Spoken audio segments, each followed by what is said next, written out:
Good evening students, welcome to online class Shanti Kunj public school. बच्चों, आज हमारा न्यू चैप्टर स्टार्ट होगा। चैप्टर 52 बाल विवाह एवं उसके लाभ हानियाँ। सारे बच्चे चैप्टर को ओपन करेंगे, पेज नंबर 374।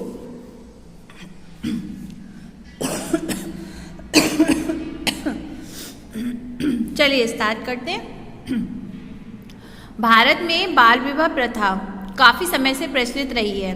अब भी कुछ ऐसी जनजातियां हैं जहाँ पे ये प्रथा क्या है, विद्यमान है। बाल विवाह जो है हमारे भारतीय समाज की एक भयंकर समस्या है जिनकी जड़ें अत्यंत गहरी हैं और ये भारतीय जनभावना का एक मुख्य अंग भी है। यद्यपि अगर हम कहें तो बाल विवाह के संबंध में जनता आज जागरूक है, फिर भी हमारा समाज जो है इस भावना से पूर्णतः मुक्त नहीं है। आपने भी देखा होगा बच्चों कि आपके भी आसपास में आपकी जो फ्रेंड वगैरह हैं उनकी भी बहुत जल्दी कम उम्र में ही अभी भी शादी कर दी जाती है। तो ये एक गलत बात होती है। तो बाल विवाह का अर्थ क्या होता है, तो अगर हम जाने तो बाल विवाह का तात्पर्य बालक तथा बालिका का विवाह उस अवस्था में कर दिया जाए जब वह पूर्ण अबोध हो, यानी कि उसे किसी चीज़ का कोई ज्ञान ना हो। लड़की का रजोधर्म प्रारंभ होने से पहले, यानी कि लड़कियों के जो पीरियड्स होते हैं उनके प्रारंभ होने से पहले लड़के का 12 से 14 वर्ष की आयु में विवाह कर देना ही क्या कहलाता है, बाल विवाह कहलाता है। इस उम्र में ना तो उनमें आपके विवाह की कोई ज्ञान होता है और ना ही उनमें विवाह के बोझ और उसके दायित्व को निभाने की कोई शारीरिक या फिर मानसिक क्षमता होती है। विवाह तो उनके लिए केवल एक क्या होता है, उत्सव मात्र होता है, क्योंकि उसमें उनको इस सब चीज़ों की कोई भी समझ नहीं होती है। तो बाल विवाह का विकास क्या है? बाल विवाह की जड़ें अत्यंत गहरी हैं, लेकिन इनके विकास के संबंध में हम कहें तो जानकारी प्राप्त करने के लिए आपके वैदिक युग में झांका जाए तो इस युग में भी ये प्रथा नहीं थी, क्योंकि वेद में स्पष्ट कहा गया है, क्या कहा गया है कि कन्या ब्रह्मचर्य धारण करने के पश्चात युवा पति की प्राप्ति होती है। तो पहले वेद में अगर कहा जाता था तो पहले जो था उपनयन संस्कार होता था, विद्यार्थी जो थे वो बाहर पढ़ते थे, उसके बाद में वह जो थे जब युवा हो जाते थे तब घर आते थे, तब उनका विवाह हुआ करता था, है ना। तो वैदिक युग में युवा और युवतियों के विवाह का ही प्रचलन था। इस प्रकार की वैदिक युग स्त्रियों के व्यक्तित्व के विकास की दृष्टि से कैसा युग माना गया है, स्वर्ण युग माना गया है। तो वैदिक युग में युवा युवतियों के विवाह का ही प्रचलन था। इस प्रकार वैदिक युग स्त्रियों के व्यक्तित्व के विकास की दृष्टि से स्वर्ण युग माना गया।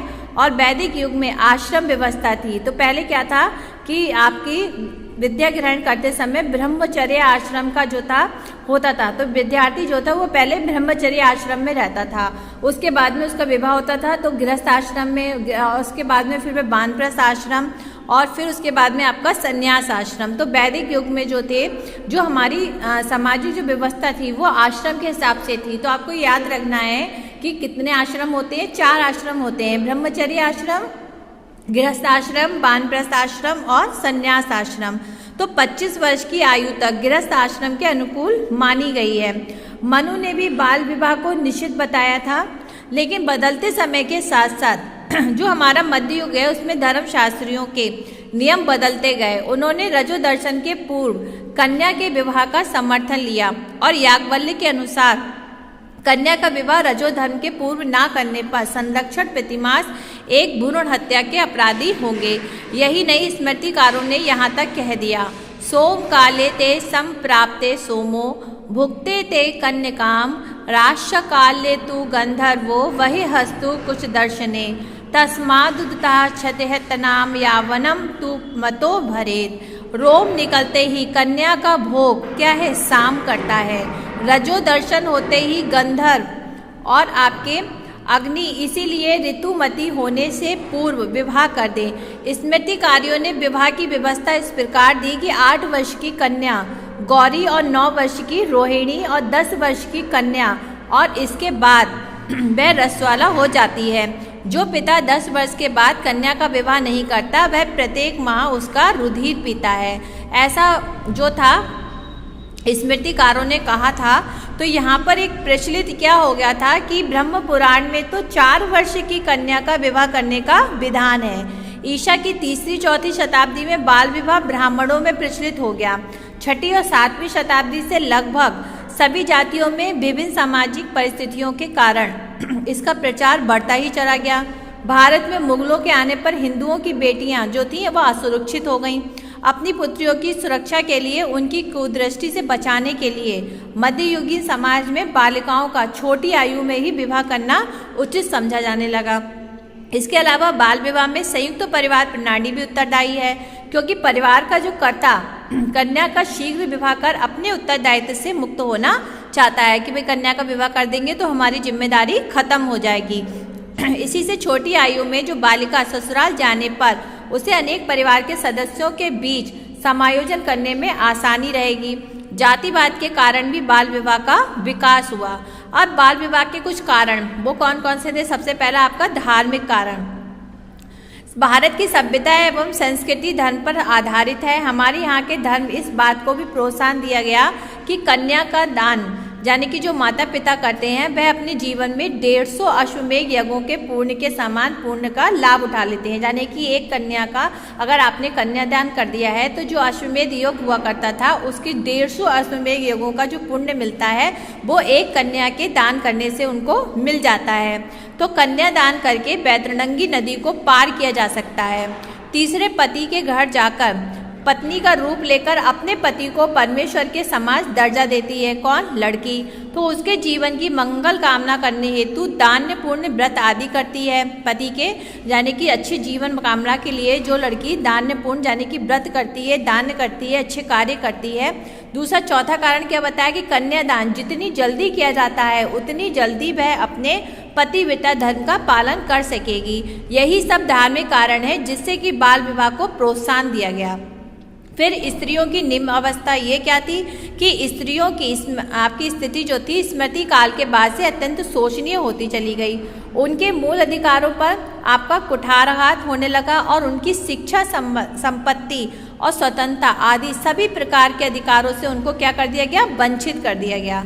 और धर्मशास्त्रों के अनुसार ऐसा माने जाने लगा कि बालिका पिता के घर में उस पर आश्रित है यानी कि निर्भर है। ससुराल में जाके वह पति पे आश्रित होगी, है ना, पति पर निर्भर। वृद्धावस्था में अपने पुत्रों पर आश्रित रहने लगेगी। केवल घर की ही 4 दीवारी में संतान उत्पन्न करना और पति के चरणों की दासी बनकर रहना ही उसका जीवन का लक्ष्य बन गया। इस तरीके से संयुक्त परिवार बाल विवाह के प्रोत्साहन का एक कारण आपका संयुक्त परिवार प्रणाली भी रही है। परिवार की व्यवस्था, सुख दुख का आपका जो है उत्तरदायित्व घर के कर्ता पर होने के कारण अपने कर्तव्य का पालन करते हुए आपका जो है छोटी आयु में विवाह और उनकी आत्मनिर्भरता की प्रतीक्षा करते थे। एक धारणा ये भी उन्हें व्यतीत करती है कि कन्या पराया धन है, जितनी जल्दी इस ऋण से मुक्त हुआ जा सकेगा अच्छा है। इस प्रकार से वे अपनी जिम्मेदारी को निभाकर हल्कापन अनुभव करते हैं। इसलिए बच्चों की वही लड़कियों की जल्दी विवाह कर दिया जाए। उसके बाद में आपका कृषि कार्य। भारत को कृषि प्रधान देश के नाम से जाना जाता है। कृषि कार्य या फिर व्यवसाय की सफलता के लिए परिवार जितना बड़ा होगा, परिवार में जितने अधिक सदस्य होंगे उतनी ही सुविधा कृषि कार्य में होगी। तो सदस्यों की संख्या बढ़ाने के लिए उद्देश्य से भी बाल विवाह को प्रोत्साहन मिला। फिर अशिक्षा। कृषि प्रधान देश होने के कारण यहाँ की जो अधिकांश जनता है वह अशिक्षित थी। अशिक्षा रूपी अंधकार के कारण व्यक्ति ना समझे एक दूसरे का अनुकरण करने लगे और बाल विवाह को प्रोत्साहन देने लगे कि भाई उनने अपनी लड़की का विवाह जल्दी कर दिया, उनका परिवार अच्छे से फल फूल रहा है, उनके घर में इतने सारे लोग आ गए हैं, वो सब अच्छे से काम करते हैं, तो उनको देख के क्या हुआ, दूसरे लोग भी जो है वही काम करने लग गए। तो इससे क्या हुआ, बाल विवाह को प्रोत्साहन मिला। फिर आपका रूढ़िवादिता क्या थी? अशिक्षा के कारण अज्ञानता, धार्मिक विश्वास के कारण रूढ़िवादिता दोनों ही एक दूसरे के सहयोगी हैं। वह अपने परिवार की परंपराओं के लकीर के फकीर बन गए। अतः जो रीति रिवाज अपने परिवार में देखते हैं उसे ही अपनाने में वे अपना कर्तव्य समझते हैं, जिस कारण बाल विवाह द्वारा कन्यादान करना अपना पूर्ण समझने लगे। उन्हीं बालकों के भविष्य की चिंता का उनको कोई ज्ञान नहीं था। मुसलमानों की नीति क्या थी कि मुसलमान भारत में आक्रमणकारी के रूप में आए थे। धीरे धीरे भारत में उनके पैर जमने लगे और एक विजेता के रूप में भारत भूमि पर सदियों तक शासन किया। आरंभ में वे अपने साथ स्त्रियों को नहीं लाए थे, इस कारण उन्होंने भारतीय कन्याओं का अपहरण करना आरंभ कर दिया और उनका शील सतत भंग करने लगे। अपने रक्त की शुद्धि और नारी की सुरक्षा और हिंदू धर्म की सुरक्षा हेतु कन्याओं का बाल अवस्था में ही विवाह करने लगे। जो यानी कि जो हिंदू लोग थे वो अपने बच्चे की सुरक्षा के लिए क्या करने लगे, उनका विवाह जो है जल्दी करने लगे ताकि कन्या अपने ससुराल में सुरक्षित रूप से रह सके। अनुलोम विवाह का प्रभाव भी पड़ा। भारतीय माता पिता अपनी सभ्यता एवं संस्कृति के आधार पर अपनी कन्या को उच्च कुल में देना चाहते थे। इस कारण उच्च कुल के लड़के जैसे ही मिलते अपनी कन्या का विवाह कर देते। यहाँ तक कि कन्याओं के आयु वर्ष से बहुत कम होती थी, अतः कुलीन विवाह भी बाल विवाह का कारण बना। तो ये तो थे आज आपके कुछ प्रमुख कारण बाल विवाह के। ठीक है, नेक्स्ट वीडियो में हम जानेंगे बाल विवाह से होने वाले लाभ। ठीक है बच्चों, तो आप लोग अच्छे से चैप्टर को लर्न करेंगे और इससे रिलेटेड जो भी शॉर्ट क्वेश्चंस हैं उनको याद करना है। इसके अलावा आपकी कॉपी में ये कुछ बहुविकल्पीय क्वेश्चन दे रखे हैं, इनको भी आपको देखना है। और ये अति लघु और लघु क्वेश्चन, ठीक है, इनको भी आपको, अति लघु तो 2 ही हैं और लघु भी कोई ज़्यादा नहीं है, इनको भी अपनी कॉपी में नोट करके इनको याद करना है बच्चों। ठीक है, तो चलिए फिर मिलते हैं नेक्स्ट वीडियो में, तब तक के लिए बाय बाय, टेक केयर।